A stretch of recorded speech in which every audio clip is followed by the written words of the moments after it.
At 3:30 a.m., alerted, she says, by some instinct, Mrs. Murray noticed the phone cord under Marilyn's door. Usually Marilyn disconnected the phone at night.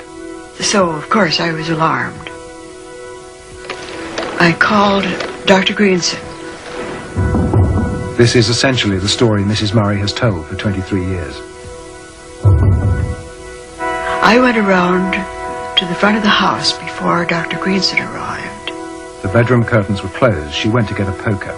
Turning the curtains back, I saw Marilyn lying on the bed, nude, and I was just alarmed. Not long after 3:30, Dr. Greenson arrived. He went round to the side of the house, broke the bedroom window, and entered. He wrote later, "I could see that Marilyn was no longer living. There she was, bare shoulders exposed, the phone clutched fiercely in her right hand." Marilyn's own physician, Dr. Hyman Engelberg, was summoned, and the police called at 4:25. However, this version has to be wrong in key respects.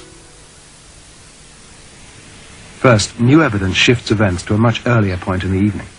At 11 p.m. or earlier, Marilyn's press agent, Arthur Jacobs, and Natalie, his wife, attending a Henry Mancini concert in the Hollywood Bowl, were interrupted by a worrying message.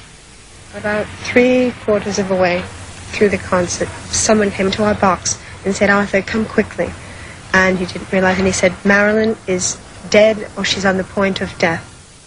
The official police report accepts that Mrs. Murray's call to Dr. Greenson was at 3:35 a.m. However, the first police officer on the scene that night says he got quite a different story from Mrs. Murray.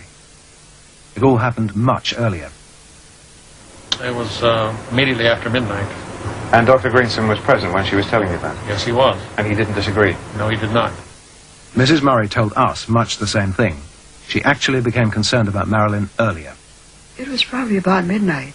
I asked him very pointedly why it took from midnight, approximately midnight or 12:30 till about 4:30 to call the police. I'm standing looking at two doctors, both of whom know that this is what we call a coroner's case. They know they have to notify the police, and it takes them 4 hours to get around to it. Mrs. Murray now says she can't remember why she didn't call Dr. Greenson until 3:30. That I don't know. I'll have to admit, I don't know.